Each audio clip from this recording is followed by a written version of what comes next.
राधे राधे। क्या आपने कभी सोचा है कि आखिर समुद्र मंथन की असली वजह क्या थी? क्योंकि अमृत से पहले भी जो देवता थे वो शक्तिशाली थे, अमर थे, तो उन्हें अमृत की क्या जरूरत पड़ी थी? आखिर समुद्र मंथन का असली कारण क्या था, वही आज की इस वीडियो में हम जानने वाले हैं, तो बने रहे अंत तक।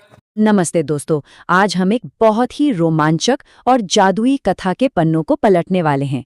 ये कोई आम कहानी नहीं है। ये एक ऐसी कथा है जहां एक विशालकाय कछुआ दुनिया का सबसे बड़ा हीरो बनकर सामने आता है। तो चलिए एक ऐसे रहस्यमयी सफर पर चलते हैं जो बिल्कुल किसी जादुई दुनिया जैसा लगता है। जरा सोचिए, एक कछुआ जो अपनी धीमी चाल के लिए मशहूर है, वो भला पूरी दुनिया को कैसे बचा सकता है ना कमाल की बात।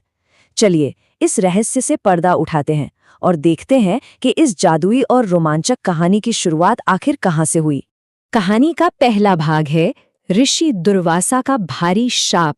देखा जाए तो हर बड़े रोमांच की शुरुआत किसी न किसी भारी भूल से ही होती है। पद्म पुराण के अनुसार बात तब की है जब देवराज इंद्र से एक बहुत बड़ी भूल हो गई थी। ऋषि दुर्वासा ने उन्हें एक जादुई पारिजातक माला भेंट में दी थी, लेकिन इंद्र ने बिना सोचे समझे उस अनमोल और जादुई तोहफे का बहुत बड़ा अपमान कर दिया। अपना ऐसा अपमान देखकर ऋषि दुर्वासा का क्रोध 7वें आसमान पर पहुंच गया। उन्होंने गुस्से में आकर एक भयंकर शाप दे डाला, तुम्हारा सारा वैभव नष्ट हो जाएगा। ये बस एक मामूली सा शाप नहीं था, बल्कि दुनिया का नक्शा और भाग्य बदल देने वाली एक बहुत बड़ी चेतावनी थी। देखिए कैसे एक गलत फैसले की वजह से सब कुछ पलट गया। पहले इंद्र का वो अपमान, फिर दुर्वासा ऋषि का वो भयंकर शाप, और अंततः इसका नतीजा क्या हुआ? देवी लक्ष्मी, जो सुख और समृद्धि की देवी हैं, वो समुद्र में कहीं लुप्त हो गईं। मानो दुनिया की सारी चमक और रौनक ही अचानक से गायब हो गई हों। तो अब आता है कहानी का दूसरा भाग, क्षीर सागर को मथने की योजना। दुनिया का खोया हुआ वैभव वापस लाने के लिए अब एक बहुत बड़े महाअभियान की जरूरत थी। जब सब परेशान थे तब भगवान विष्णु ने एक कमाल का उपाय बताया। उन्होंने देवताओं और असुरों को सलाह दी कि वे अपनी पुरानी दुश्मनी को भुला दें और एक साथ मिलकर काम करें। उन्हें क्षीर सागर यानी एक जादुई दूध के सागर का मंथन करने का काम सौंपा गया। अब ये कोई साधारण दही मथने जैसा काम तो था नहीं, इसका स्तर बहुत विशाल था।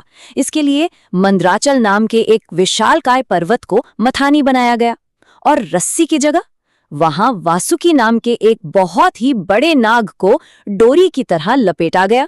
फिर क्या था, देवताओं और असुरों ने अपनी पूरी ताकत लगाकर उस जादुई महासागर को मथना शुरू कर दिया।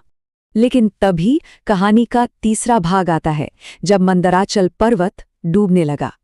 यहां से हमारी कथा में असली सस्पेंस शुरू होता है। मंथन पूरी तेजी से चल ही रहा था कि अचानक एक बहुत बड़ी गड़बड़ हो गई। वो मंदराचल पर्वत इतना ज्यादा भारी था ना कि वो सीधे समुद्र के गहरे तल में, जिसे रसातल या पाताल कहते हैं, वहां तेजी से डूबने लगा। एक पल को तो ऐसा लगा जैसे ये महान योजना अब पूरी तरह से फेल हो जाएगी और सारी मेहनत पानी में मिल जाएगी। और फिर आता है सबसे मजेदार और चौथा भाग, भगवान विष्णु का कछुआ अवतार। बिल्कुल सही समय पर एक जादुई बचाव होने वाला था। अच्छा, क्या हमें पता है कि कूर्म या कच्छप का मतलब क्या होता है? इसका सीधा सा अर्थ है एक बहुत ही विशाल और खास कछुआ। उस डूबते हुए भारी पर्वत को बचाने के लिए भगवान विष्णु ने इसी अद्भुत कछुए का रूप लिया था। जरा उस नजारे की कल्पना कीजिए। वो विशालकाय कछुआ तेजी से समुद्र की गहराइयों में गया और उस भारी भरकम पर्वत को अपनी मजबूत पीठ पर एकदम से रोक लिया। कछुए के उस मजबूत जादुई कवच ने पर्वत को डूबने से बचा लिया और समुद्र मंथन का रुका हुआ काम फिर से शुरू हो सका। अब हम बढ़ते हैं कहानी के शानदार और आखिरी भाग की तरफ, 14 रत्न और मोहिनी रूप, जहां इस बड़े रोमांच का सुखद अंत होता है। 14, जी हां, ये कोई साधारण संख्या नहीं है। जब महासागर को सफलतापूर्वक मथा गया तो उसमें से एक या दो नहीं, बल्कि पूरे 14 जादुई और अनमोल रत्न बाहर निकले।